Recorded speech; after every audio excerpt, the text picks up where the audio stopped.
Hello, everyone. It's hard to believe, but Japan is a country with more believers than there are people. According to the latest statistics, Japan's total population is about 120 million. Yet the combined followers of Shinto and Buddhism exceed 170 million. This paradox, having more believers than people, is the key to unlocking the secrets hidden within the Japanese heart. Many visitors to Japan find themselves confused at first. It's the thin line between shrines and temples, which can look and feel so similar. In many countries, it's normal to follow one single religion. But in Japan, it's natural for the same person to visit a shrine for New Year's and hold a funeral at a temple. Furthermore, if you ask, "What religion do you believe in?" many Japanese will answer, "I'm not particularly religious, I don't believe in anything." And yet, they deeply and quietly press their hands together in prayer toward nature and the unseen. Why have two religions with such different natures coexisted for over 1,000 years without conflict? And why do they value prayer so much while claiming to have no religion? In this video, from the perspectives of history and culture, we will gently unravel the true identity of the harmony that flows through the Japanese heart. Now, let's begin.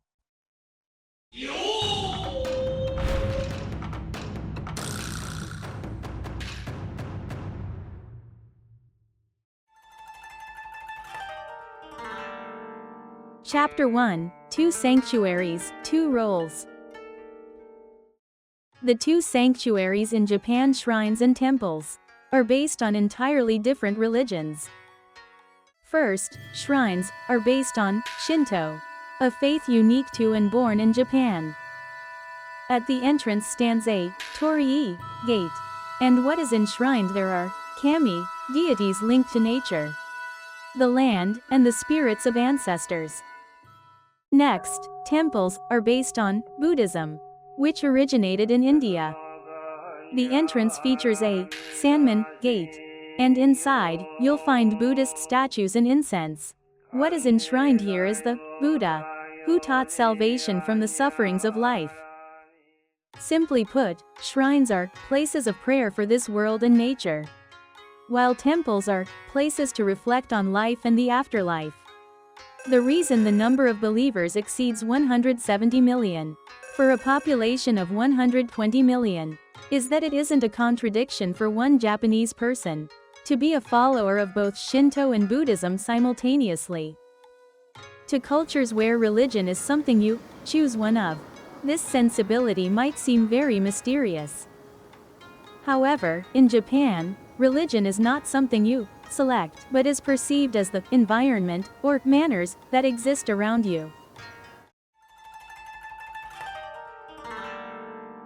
Chapter 2: What is Shinto? Living with nature. Shinto, the foundation of shrines, has no founder and no sacred scriptures. It is less a set of teachings and more a sense for living alongside nature. The mountains, the rivers, the sea, the trees, and the wind. At its core is the worldview of Yaoyorozu no Kami, the 8 million gods, where deities reside in all things. This is similar to the Force in Star Wars. Shinto gods are not distant rulers, they are like an energy that quietly fills the entire universe, space, and the daily lives of people. The gods of a shrine have no visible form. Mirrors or swords are enshrined as focal points for their presence. Because of this open foundation where anything can become a god, Buddhism, which arrived later, was able to be accepted as a new god. Chapter 3: What is Buddhism? Salvation from suffering. On the other hand, Buddhism, which reached Japan about 1,500 years ago, focuses on the suffering of living in the world after death. To the questions of how can we be freed from suffering and how can we accept death, Buddhism provided a deep philosophy and ritual. This led to a rational and natural division of roles in Japan: prayers for this life at shrines, and memorials for the afterlife at temples. Chapter 4, Shinbutsu-shugo, Fusion, not conflict. Normally, when different religions meet, conflict tends to arise. But Japan did not choose the path of fighting over who is right. Instead, Shinbutsu-shugo, the syncretism of Shinto and Buddhism, was born. It was interpreted as, their original forms are Buddhas, but they appeared as kami to save the Japanese people. For example, Amaterasu, the supreme deity of Shinto, was considered a temporary manifestation of the Buddha Danichi Nyorai. Thus, a religious fusion rare in the world, where temples exist inside shrines and torii gates stand inside. Temples continued for over 1,000 years. Chapter 5, The Disruption of the Meiji Era and Non-Religious Consciousness.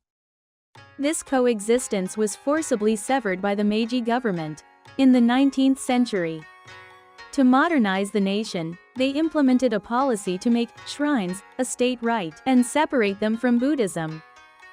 However, they could not divide the hearts of the people.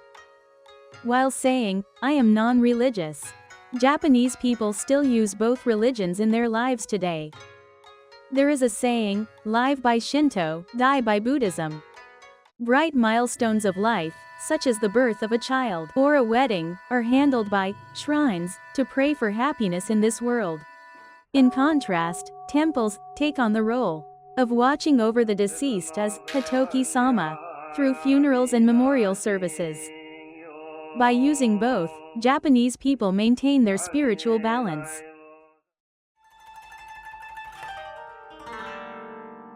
Chapter 6, Faith Woven into Daily Life.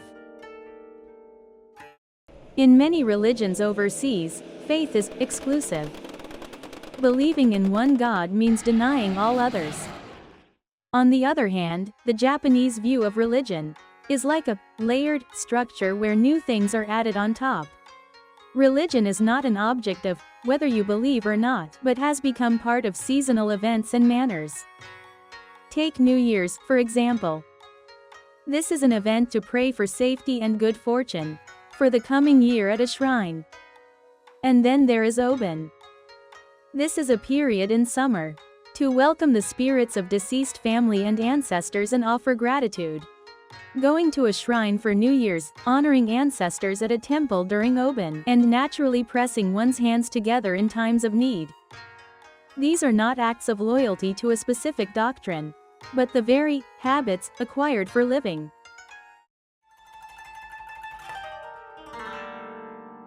Chapter 7, A Landscape Where Shrines and Temples Stand Together.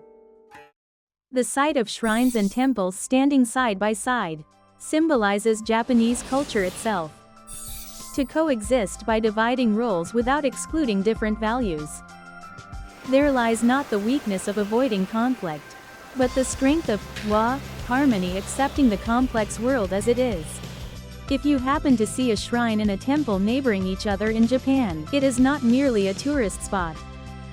Not seeking a single, perfect answer, but accepting different values and harmonizing them over time. This aesthetic, which Japan has long cherished, is quietly placed within that very landscape. That's all for today's video. Thank you so much for watching. If you enjoyed it, please subscribe to the channel and give it a like. I'll see you again in the next video.